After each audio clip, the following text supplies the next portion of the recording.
கழக நிர்வாகிகளுக்கும் கழகத்தின் மீது பற்று கொண்டிருப்பவர்களுக்கும் அதிமுக தலைமைக் கழகம் அன்பு வேண்டுகோள். கழகத்தின் நிலைப்பாடுகள் மற்றும் செயல்பாடுகள் குறித்த எந்தவித கருத்துக்களையும் கழக தலைமையின் அனுமதி பெறாமல் கழக நிர்வாகிகள் ஊடகங்களுக்கு பேட்டி கொடுக்க வேண்டாம் என அறிவிப்பு. சட்டமன்றத்தில் நெசவு தொழிலாளர்கள் பிரச்சினைகள் குறித்து எதிர்க்கட்சி தலைவர் எடப்பாடி கே பழனிசாமி பேசும்போது வழக்கம் போல் அரசியல் காழ்ப்புணர்ச்சியால் நேரலையை துண்டித்து விடியா அரசு அராஜகம், மக்கள் பிரச்சனையை கேள்வியாக எழுப்பினால் நேரலையை துண்டித்து அராஜகத்தில் ஈடுபடுவதுதான் ஸ்டாலின் மாடலா என மக்கள் கேள்வி. ஊதிய உயர்வு கேட்டு போராட்டம் நடத்தி வரும் விசைத்தறி உரிமையாளர்களின் போராட்டத்தை முடிவுக்கு கொண்டு வர வேண்டும். சட்டப்பேரவையில் எதிர்க்கட்சி தலைவர் எடப்பாடி கே பழனிசாமி வலியுறுத்தல். கோவை, திருப்பூர் மாவட்டங்களில் சுமார் 1.5 லட்சம் கூலிக்கு நெசவு செய்யும் விசைத்தறிகள் இயங்கி வருகின்றன. இந்த விசைத்தறியாளர்கள் கடந்த ஆண்டு ஜனவரி முதல் கூலி உயர்வு கேட்டு போராடி வருவதாக எதிர்க்கட்சி தலைவர் எடப்பாடி கே பழனிசாமி சட்டப்பேரவையில் பேச்சு.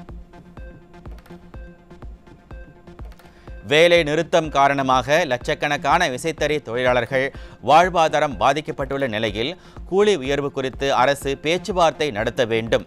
சட்டப்பேரவையில் எதிர்க்கட்சி தலைவர் வலியுறுத்தல்.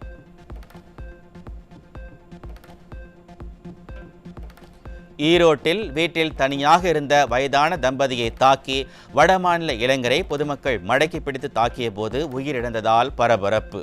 திறனற்ற திமுக அரசின் ஏவல் துறை ரோந்து பணியை முறையாக மேற்கொண்டிருந்தால் பொதுமக்கள் சட்டத்தை கையில் எடுத்திருக்க வேண்டிய நிலை வந்திருக்காது என மக்கள் ஆதங்கம். விலைமாதர்களுடன் இந்து சமயங்களை ஒப்பிட்டு ஆபாசமாக பேசிய திமுக அமைச்சர் பொன்முடியின் வெறுப்பு பேச்சு தொடர்பாக வழக்கு பதிவு செய்ய வேண்டும். பொன்முடி மீது வழக்கு பதிவு செய்யாவிட்டால் தமிழக அரசு மீது நீதிமன்ற அவமதிப்பு நடவடிக்கை எடுக்கப்படும் என சென்னை உயர்நீதிமன்றம் எச்சரிக்கை. தமிழ்நாட்டில் சமீப காலமாக என்கவுண்டர்கள் அதிகரித்து வரும் நிலையில் எத்தனை என்கவுண்டர்கள் நடந்துள்ளன என காவல்துறைக்கு உயர்நீதிமன்ற கிளை கேள்வி. காவல்துறையினர் சட்டத்தை கையில் எடுத்துக்கொள்வதாக உயர்நீதிமன்ற மதுரை கிளை குற்றச்சாட்டு. டாஸ்மாக் தலைமை அலுவலகத்தில் சோதனையின் போது தமிழக அதிகாரிகள் துன்புறுத்தப்படவில்லை என ஹைகோர்ட்டில் அமலாக்கத்துறை விளக்கம். பொய்யான தகவல்களை கூறி தமிழக அரசு திசை திருப்ப முயல்வதாக உயர்நீதிமன்றத்தில் அமலாக்கத்துறை குற்றச்சாட்டு. வக்ஃப் வாரிய திருத்த சட்டத்தின்படி எந்த உறுப்பினர் நியமனமும் கூடாது என உச்சநீதிமன்றம் இடைக்கால தடை. வக்ஃப் வாரிய திருத்த சட்டத்திற்கு எதிரான வழக்கு விசாரணை மே 5ஆம் தேதிக்கு ஒத்திவைப்பு. சென்னை அண்ணா நகரில் ஒரு நம்பர் லாட்டரி சீட்டு விற்பனையில் ஈடுபட்ட நபர் பிடிபட்ட நிலையில் அவரிடமிருந்து ஏராளமான லாட்டரி சீட்டுகள் சிக்கியுள்ளன. மக்கள் வாழ்வை சீரழிக்கும் பொருட்கள் ஸ்டாலின் ஆட்சியில் தங்கு தடையின்றி கிடைப்பதாக பொதுமக்கள் விமர்சனம். சென்னை புளியந்தோப்பு பகுதியில் இளைஞர்களின் வாழ்வை சீரழிக்க கொண்டுவரப்பட்ட 15 கிலோ கஞ்சா சிக்கியது. திமுக ஆட்சியில் தலைநகரான சென்னை போதைப் பொருட்களின் கூடாரமாக மாறி வருவதாக மக்கள் குற்றச்சாட்டு.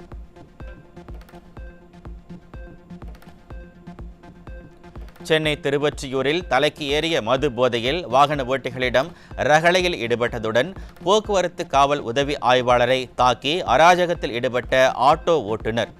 தீய சக்தி திமுக ஆட்சியில் கட்டுக்கடங்காத மது விற்பனையால் மதுபோதை ஆசாமிகளின் அட்டூழியம் தாங்க முடியவில்லை என பொதுமக்கள் வேதனை.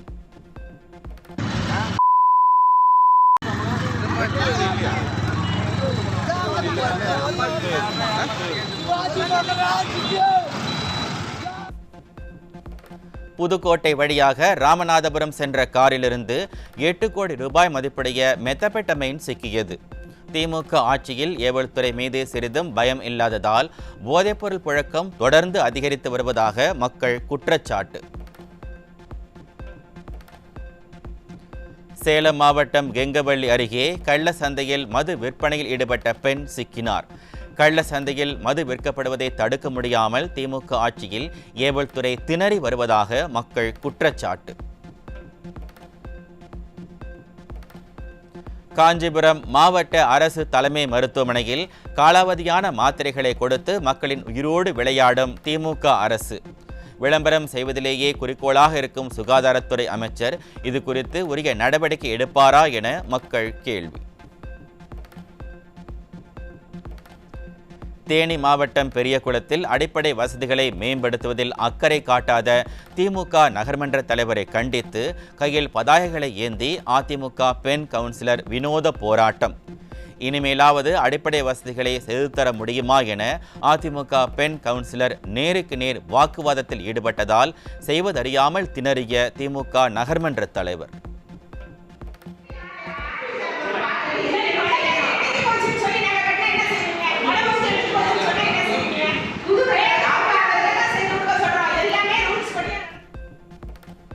திருப்பூர் காந்திநகர் இபி காலனி பகுதியில் ஏடிஎம் எந்திரத்தை இரும்பு கம்பியால் உடைத்து கொள்ளையடிக்க முயன்ற நபரால் பரபரப்பு. தமிழகமெங்கும் கொள்ளை சம்பவங்கள் அதிகரித்துள்ள நிலையில் திறனற்ற திமுக அரசு ஆழ்ந்த தியானத்தில் இருக்கிறதா என மக்கள் கேள்வி.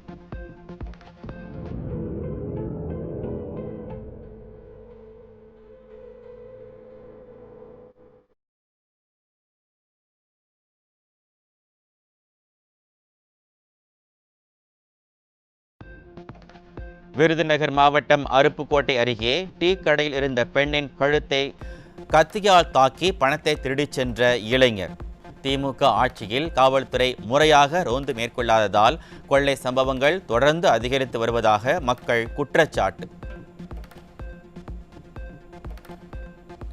சென்னை அடுத்த பூந்தமல்லி அருகே ஓட்டுநரின் கட்டுப்பாட்டை இழந்த அரசு பேருந்து விபத்துக்குள்ளானது. படுகாயமடைந்த 10க்கும் மேற்பட்ட பயணிகள் அரசு மருத்துவமனையில் அனுமதி. தமிழகத்தின் பல்வேறு மாவட்டங்களில் திமுக அரசை கண்டித்து தமிழ்நாடு சத்துணவு ஊழியர் சங்கம் தர்ணா போராட்டம். தேர்தல் கால வாக்குறுதிகளை நிறைவேற்றாத திமுக அரசை கண்டித்து தமிழ்நாடு சத்துணவு ஊழியர்கள் முழக்கம். திருப்பூரில் இளைஞர் மீது கொலைவெறி தாக்குதல் நடத்திய காவலரை பணிமாற்றம் செய்யக்கோரி பாதிக்கப்பட்ட மக்கள் காவல் உதவி ஆணையர் அலுவலகத்தில் மனு. திமுக ஆட்சியில் காவல்துறையே சட்டத்தை கையில் எடுத்துக்கொண்டு அராஜகத்தில் ஈடுபடுவதாக குற்றச்சாட்டு. சேலம் மாவட்டம் மோகனூர் கூட்டுறவு சர்க்கரை ஆலை கரும்பு நிலுவைத் தொகையை உடனே வழங்க கோரி ஆட்சியர் அலுவலகத்தில் விவசாயிகள் மனு. நிர்வாக திறனற்ற திமுக அரசு இது குறித்து உரிய நடவடிக்கை எடுக்க வேண்டும் என விவசாயிகள் வலியுறுத்தல். சென்னை வேளச்சேரி காந்தி பகுதியில் திமுகவினரின் நலத்திட்ட நிகழ்ச்சியில் டோக்கன் வாங்கி கிழிக்கும் பணியை செய்த போலீசார். சட்டம் ஒழுங்கை பாதுகாக்க வேண்டிய போலீசார் திமுக ஆட்சியில் ஏவல் துறையாக செயல்பட்டு வருவது இதன் மூலம் அம்பலம். திருப்பூர் மாவட்டம் அவிநாசி அருகே தெருநாய் கடித்ததில் ஒருவர் அரசு மருத்துவமனையில் உயிரிழப்பு. கும்பகர்ண தூக்கத்தில் இருக்கும் மாவட்ட நிர்வாகம் தெருநாய்களை கட்டுப்படுத்த வேண்டும் என மக்கள் வலியுறுத்தல். திருப்பூர் மாவட்டம் உடுமலைப்பேட்டையில் அமைந்துள்ள ஸ்ரீ மாரியம்மன் கோவிலில் வெகு விமர்சையாக நடைபெற்ற தேரோட்டம். சுற்று வட்டார கிராம மக்கள் ஏராளமானோர் பங்கேற்று தேரை வடம்பிடித்து எடுத்து வழிபாடு.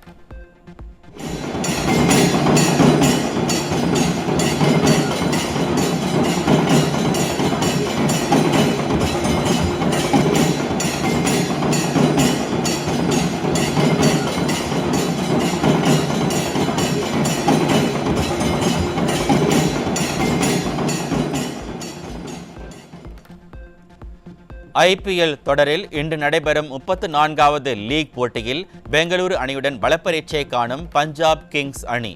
பெங்களூருவில் இரவு 7:30 மணிக்கு நடைபெறவுள்ள நிலையில் வெல்லப்போவது யார் என ரசிகர்கள் எதிர்பார்ப்பு.